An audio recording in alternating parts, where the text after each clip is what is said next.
ഭാരതാംബ വിവാദത്തിൽ ഗവർണറെ തിരിച്ചു വിളിക്കണമെന്ന ആവശ്യവുമായി CPI M P Santhosh Kumar രാഷ്ട്രപതിക്ക് കത്തയച്ചു. സർക്കാർ സംവിധാനത്തിൽ RSS ചിഹ്നങ്ങൾ ഉപയോഗിക്കുന്നത് ഭരണഘടനാ വിരുദ്ധമാണെന്ന് കത്തിൽ ചൂണ്ടിക്കാട്ടിയിട്ടുണ്ട്. ശരത്ലാലുണ്ട് ഡൽഹിയിൽ നിന്നും. ശരത്ത്, ഈ ഭാരതാംബയുടെ ചിത്രം ഉപയോഗിച്ചതുമായി ബന്ധപ്പെട്ടുള്ള വിവാദങ്ങൾ ഒരു വശത്ത് തുടരുന്നുണ്ട്. പക്ഷേ ഇന്നാണ് രാജ്ഭവന്റെ വിശദീകരണം വന്നത്.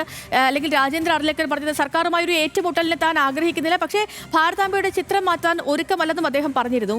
ഇപ്പോൾ CPI ഗവർണറെ തിരിച്ചു വിളിക്കണമെന്നൊരു ആവശ്യം രാഷ്ട്രപതിക്ക് മുന്നിൽ ഉന്നയിക്കുമ്പോൾ മറ്റൊരു പോരിന് വഴി തുറക്കുകയാണോ?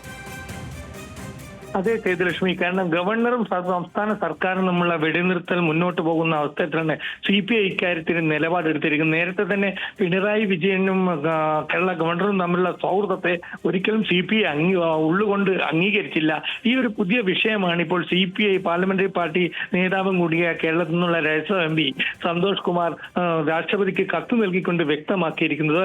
കാരണം CPIയുടെ അഖിലേന്ത്യാ നിലപാടാണ് അദ്ദേഹം ഈ കത്തിലൂടെ വെളിപ്പെടുത്തുന്നത് എന്ന് വേണം നമുക്ക് പറയാം. കാരണം ഈ വിഷയത്തിൽ തമിഴ്നാട് ഗവർണർ പോലെ തന്നെ കേന്ദ്ര സർക്കാരിന്റെ പാവയാണ് കേരളത്തിലെ ഗവർണർ എന്നുള്ളതാണ് CPI എഴുതിയ കത്തിൽ ഉള്ള ആകെയുള്ള ഒരു സമവാക്യം നമുക്ക് മനസ്സിലാവുന്നത്. ഏതായാലും CPI അഖിലേന്ത്യാ തലത്തിൽ തന്നെ ഈ വിവാദം ഗവർണർക്കെതിരെയുള്ള ഒരു വിവാദമായി ഉയർത്തിയിരിക്കുകയാണ്. അതുകൊണ്ട് തന്നെയാണ് ഇത്തരം ഒരു കത്തിൽ അത് വളരെ പ്രധാനപ്പെട്ട ഒരു ആവശ്യമാണ് ഉന്നയിച്ചത്. ഒരു ഗവർണറെ തിരിച്ചു വിളിക്കുക, അത്തരം ഗൗരവകരമായ ഒരു ആവശ്യമാണ് CPI ഉന്നയിച്ചിരിക്കുന്നത്. ഇത് മറ്റു ഇടതുപക്ഷ കക്ഷികൾ CPM അടക്കമുള്ള കക്ഷികൾ ഇതിനുള്ള അവരുടെ പ്രതികരണം ഇതുവരെ വ്യക്തമാക്കിയിട്ടില്ല. എന്നാൽ CPI ഇക്കാര്യത്തിൽ ഒരു നിലപാടെടുത്തിരിക്കുകയാണ്.